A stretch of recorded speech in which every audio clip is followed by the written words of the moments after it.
Good day, everyone. I am Verna Gianfriselda from the Gen FCA. Today, I am going to discuss the two different physical fitness tests, the health-related fitness test and skill-related fitness test. Cardiovascular endurance. Cardiovascular endurance is the body's ability to deliver oxygen to muscles while they are working. Essentially, it is the heart and lungs delivering energy to a body in motion without angiopathy, according to Department of Health and Human Services. So how do we process the cardiovascular endurance? We will test this 3-minute step test. This 3-minute step test is either an elevated object or a ladder where the step test will be performed within 2 minutes. After 3 minutes, the pulse rate will be counted within 1 minute. How many pulse rates can be counted will be written in the score. Muscular endurance. Muscular endurance is the ability of a muscle to repeatedly exert force against resistance. Performing multiple repetitions of an exercise is a form of muscular endurance as are running and swimming. This is where we will know how strong we are to push-ups as well as press-ups. We can see how strong the endurance of our body's muscles is. Muscular strength is the highest amount of effort exerted by the muscles of the body to overcome the most resistance in a single effort. A large part of muscle strength is endurance, which is the muscle's ability to repeat the contraction for a longer period of time before it becomes exhausted. How do we determine muscular strength? One of the ways we can determine the muscular strength of our lower part, our legs, is through standing long jump. So, as you can see in the picture, the standing long jump will jump from the first point and it will be measured in centimeters. Flexibility. Flexibility refers to the range of movement in a joint and length in muscles that cross the joint to induce a bending movement or motion. Flexibility varies between individuals, particularly in terms of differences in muscles, length, or multi-joint muscles. So class, through a test known as the zipper test, we can determine a person's level of flexibility. As you can see in our picture, yes, the length of a zipper will be measured in relation to the length of the fingers that will be folded both ways. The so-called zip and reach test is another tool for assessing flexibility. With a longer ruler that will be measured in centimeters, you must reach the farthest spot you can in this zip and reach test.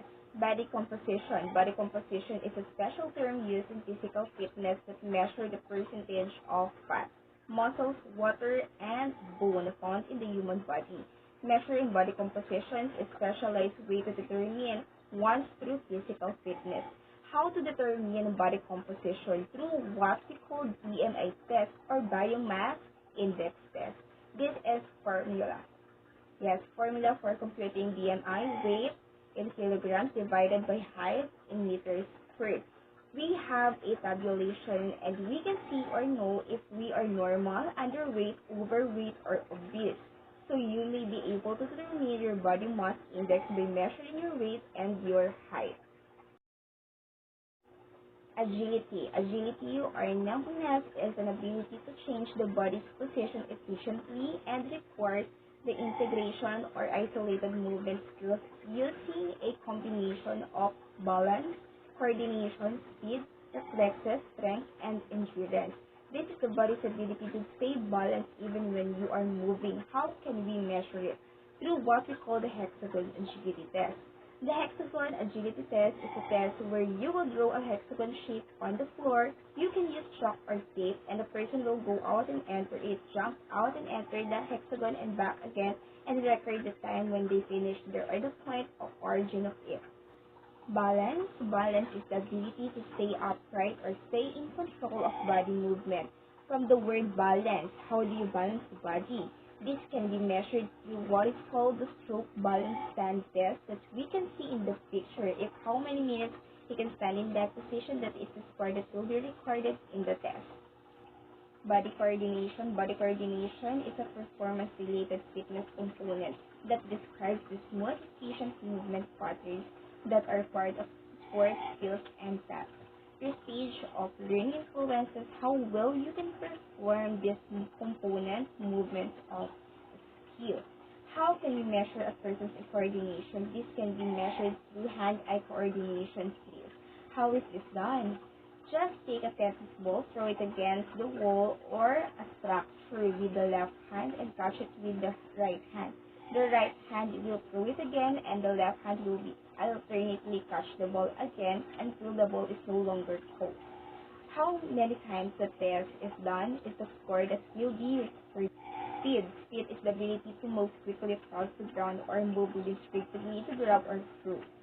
Speed is not just how fast someone can run or cycle, swim, etc., but is dependent on their acceleration, how quickly they can accelerate from stationary position, maximum speed of movement, and also speed meters, minimizing deceleration. This is measured with the 40-meter speed test, which is very easy because it will only measure 40 meters and the player will run it from the initial point up to the final point. If if it runs for how many minutes, that will be the recorded time. Power, muscular power, is the ability to generate as much force as possible, as quickly as possible.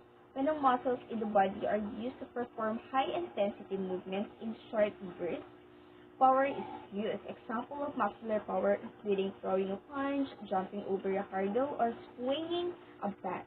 This is measured by a basketball pass, although they are standing here in the picture. The basketball pass refers them sitting there and they will throw the ball. How far the ball reach will be the recorded score. Reaction time. Reaction time is the last dash point for skill-related components of physical fitness.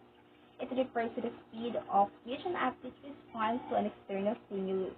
Reaction time relates directly to agility but is a smaller component of physical fitness. How can this reaction time be measured? The reaction time can be measured by the stick drop test. The stick drop test involves two persons, so the stick will be dropped, the one person will catch it, and see how long it caught or what is called its reaction to the fall of the ruler.